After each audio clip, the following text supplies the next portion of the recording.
Coronavirus leaked from a Chinese lab. But we haven't found any substantial evidence for the lab leak theory.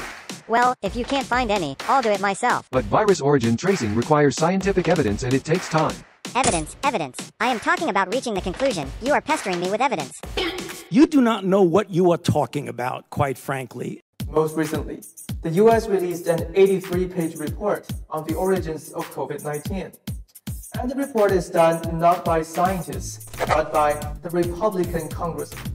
I don't want to question their proficiency, but when I read through the report, I was like, Yeah!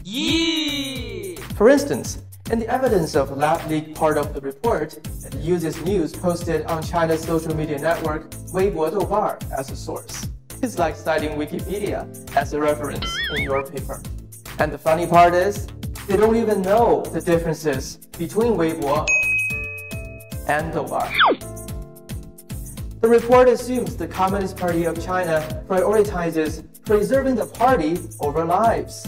Seriously? Do you mean the same party that built new hospitals in just 10 days, risked huge economic damage by going into a full-scale lockdown and closing its borders, and has administered more than 1.8 billion COVID vaccine doses at home?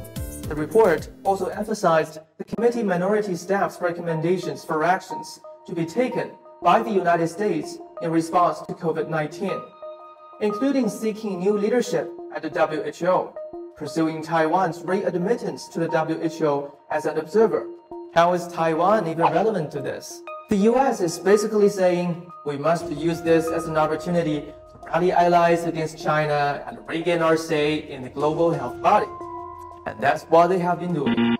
Despite an international outcry against politicizing COVID origin tracing, the Biden administration has been desperately calling for further investigation into the so-called COVID lab leak theory.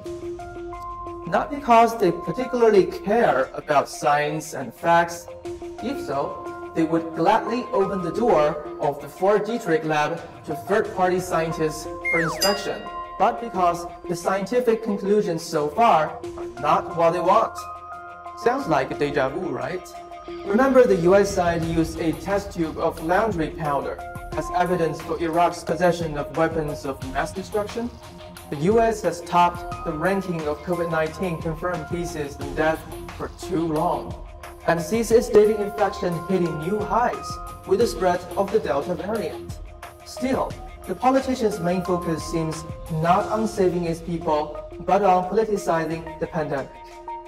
So it's completely fair for us to come to the conclusion that US politicians prioritize political gains over lives.